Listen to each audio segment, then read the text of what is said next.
The President's National Security Advisor, General H.R. McMaster. General McMaster, thanks for joining us this morning. You heard the Prime Minister there. She was a little surprised at the President saying that Scotland Yard had these perpetrators in their sights. Where did the President get that information?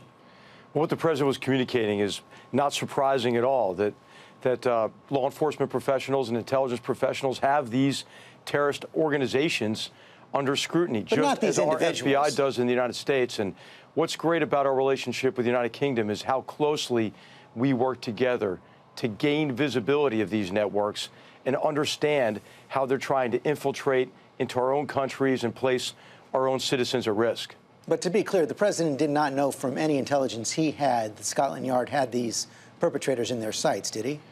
Well, as I've said, what he's meaning to communicate is that we look at these organizations every day. We try to map these organizations every day. And what we learned after the mass murder attacks of 9/11 is that integration of our effort between overseas intelligence operations, domestic law enforcement, working with international partners is one of the most important ways to protect the American people and really to protect all civilized peoples from these murders. You also heard the Prime Minister there say that we have to find new ways to cut off the terrorist use of the internet. That echoes something the President was tweeting Friday morning as well. He said loser terrorists must be dealt with in a much tougher manner. The internet is their main recruitment tool, which we must cut off and use better.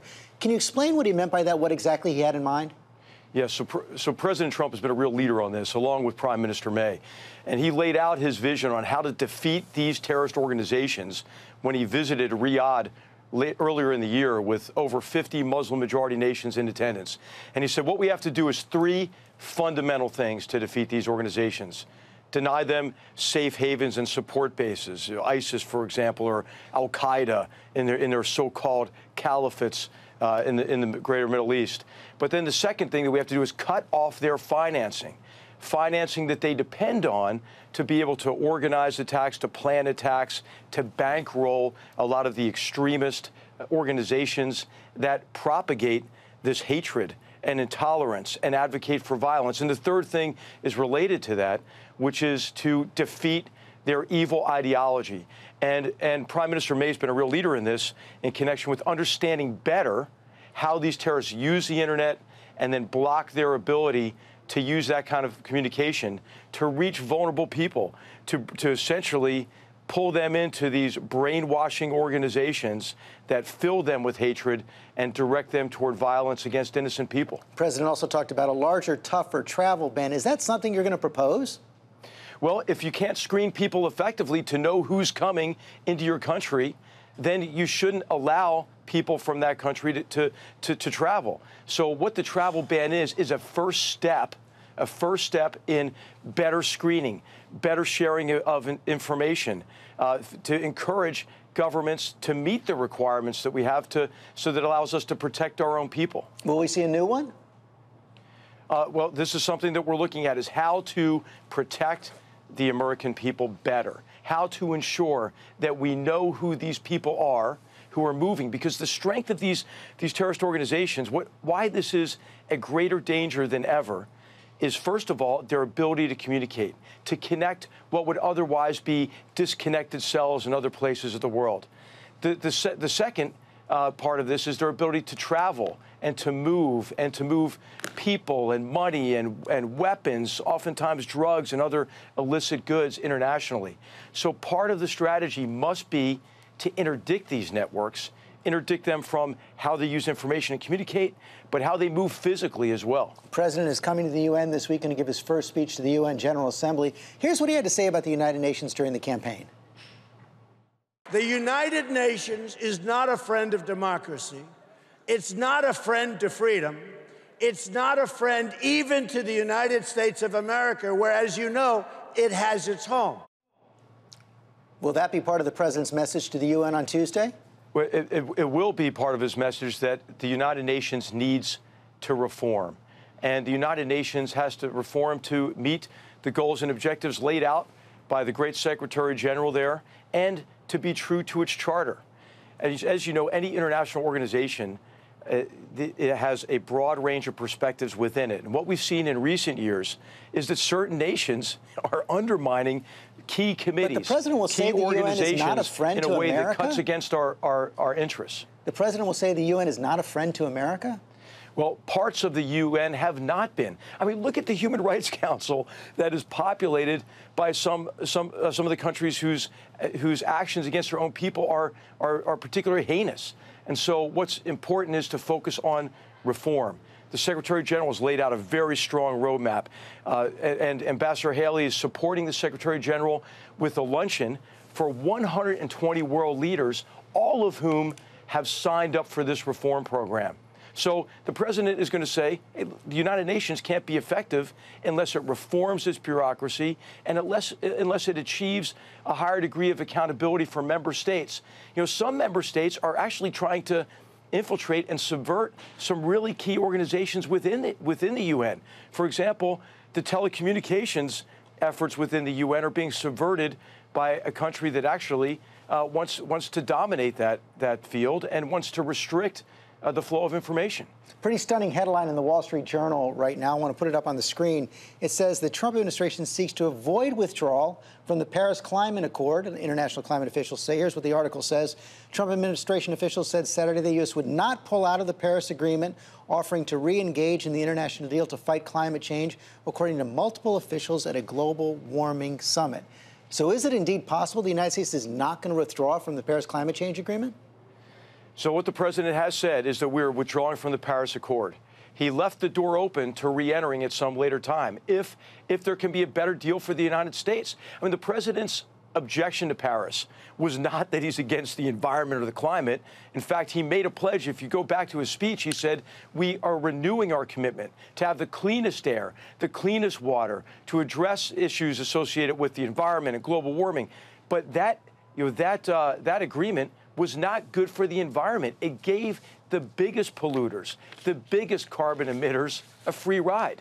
And so we also want to emphasize real energy security, and then also clean fossil fuels. Clean fossil fuels can continue to lift millions out of poverty around the world. So what the president wants is a more effective approach to energy and the climate. Right, but the president was very clear in that statement. He said the United States will withdraw from the Paris Climate Accord. Of course, that withdrawal can't take place until 2020. So you're saying if you can renegotiate better terms before 2020, the U.S. will not withdraw? I would just go back to what the president said. And of course, he's open to any discussions that will help us improve the environment, that will help us ensure energy security, and will advance in our prosperity and the prosperity of American workers and American businesses. So it is possible the United States would stay in if you can get a new agreement? If there's an agreement that benefits the American people, certainly. Let's talk about North Korea. The president tweeting about that overnight as well. He said he spoke with President Moon of South Korea last night, asked him how Rocket Man is doing. Long gas lines forming in North Korea, too bad. I assume Rocket Man is Kim Jong-un?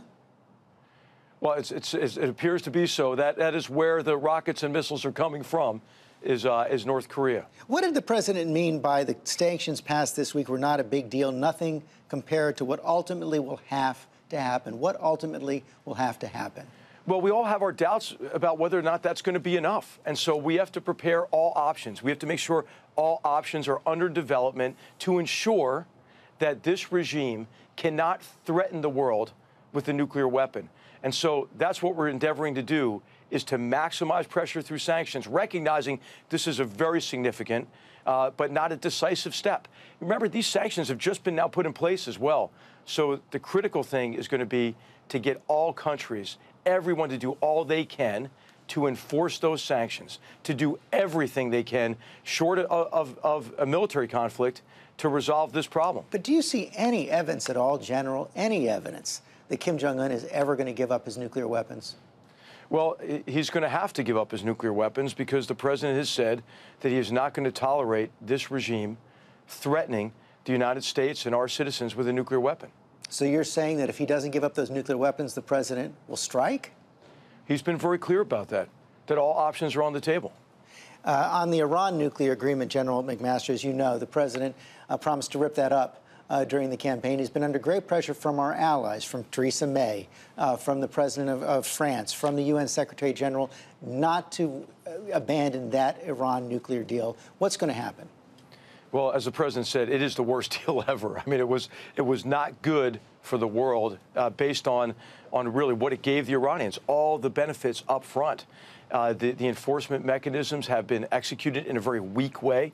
So it's going to be very important to verify that Iran isn't continuing to do what it had been doing already. But they are complying with the agreement, aren't they? Having too much heavy water. So enforcing is really going to be critical. And what we have to make sure is that no deal can provide cover for the Iranian regime to develop a nuclear weapon in a clandestine manner while they're reaping all the benefits of this deal.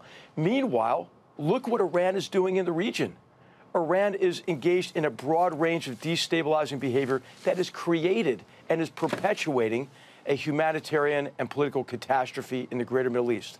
They are perpetuating this cycle of violence with ISIS and al-Nusra and other Takfirist groups in a way that is keeping the Arab world perpetually weak and enmeshed in conflict. They're using terrorist groups and militia proxies across the region to advance their interests and to threaten their neighbors. This is the kind of behavior that has to be confronted around the deal and where it's appropriate within the deal. General, if we could get that kind of a deal with North Korea, we'd take it, wouldn't we? No, I don't think so. I think we recognize that there are some significant pitfalls in this deal. What the problem is in North Korea has been for years is, as you know, we've negotiated with North Korea before. North Korea has then entered into these weak agreements and then immediately breaks those agreements. But what those agreements have done in the past for North Korea is locked in the status quo as the new normal and allowed them to continue to develop their programs. That's why we are with North Korea where we are now. And so we need a fundamentally different approach with North Korea. We may have the opportunity to engage in talks, but they better be under some fundamentally different conditions than we've begun those talks in the past. General McMaster, thanks for your time this morning. Thank you, George. Hi, everyone. George Stephanopoulos here. Thanks for checking out the ABC News YouTube channel. If you'd like to get more videos, show highlights, and watch live event coverage, click on the right over here to subscribe to our channel. And don't forget to download the ABC News app for breaking news alerts. Thanks for watching.